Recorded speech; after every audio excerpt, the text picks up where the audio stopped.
अस्सलाम वालेकुम दोस्तों, मैं तुहाडा मेज़बान मियाँ मुहम्मद अफजल भट्टू। अज मैं अपने दोस्तों वास्ते लिया जनाब जेडे मैसी 240 के शौकीन है। ये मॉडल है जनाब 2002 तो नंबर लग्या हुआ जनाब इसनूं। आओ तुहानूं इसकी कंडीशन चेक करवाइए जनाब। फ्रंट टायर चेक कर लो दोस्तों, रिम चेक कर लो, अंदरली साइड तो दोस्तों असैम्बली,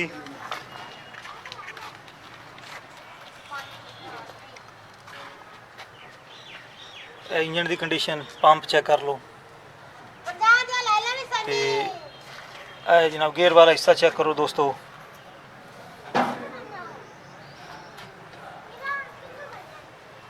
रंग थोड़े सामने 10-12 ने रंग कर लो जनाब, 10 ने पक्का कर लो। मरगाब मेरा ख्याल नवे पाए हुए हैं दोस्तों।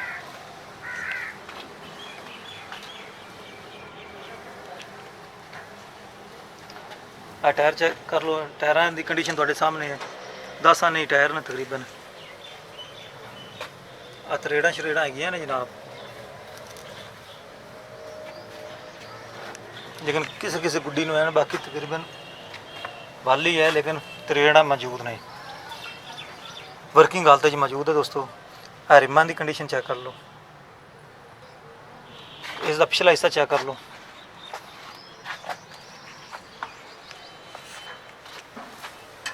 हाइड्रोलिक लिंका चेक कर लो, हुक लगी हुई दोस्तों।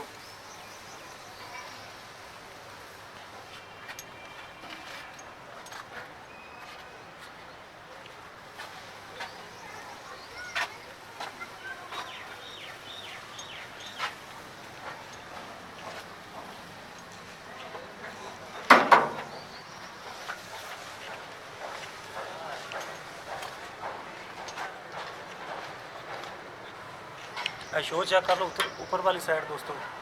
फ्रंट भी चेक कर लो, बंपर शंपर कोई नहीं जगह तुम्हें नज़र आ रही होना है। अगले टायर वेख लो, टायर चंगी कंडीशन च ने। इसका डैशबोर्ड चेक कर लो,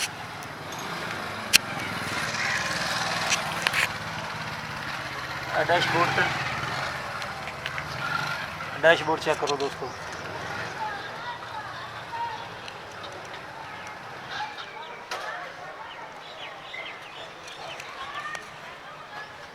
असल वाली जगह ये जोड़, गियर वाला हिस्सा भी चेक कर लो।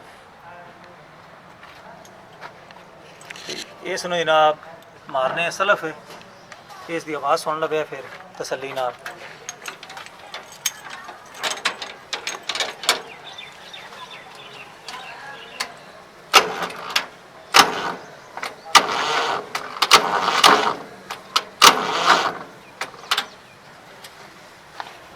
दोस्तों ये स्टार्ट नहीं होया जी, बैटरी यदि डाउन है तो हो सकता है भी बैटरी मट्ठी हो, जिसकी वजह ने सलफ नहीं चुकया, नहीं तो चुक लेना चाहिए सी।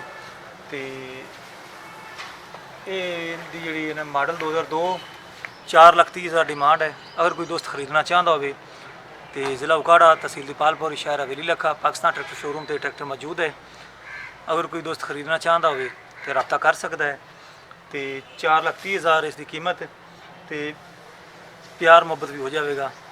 तो हुण मैं तुहाडे दी इजाज़त चाहना, तुहाडा मेज़बान मियाँ मुहम्मद अफजल भट्टू। अल्लाह हाफिज़, पाकिस्तान जिंदाबाद।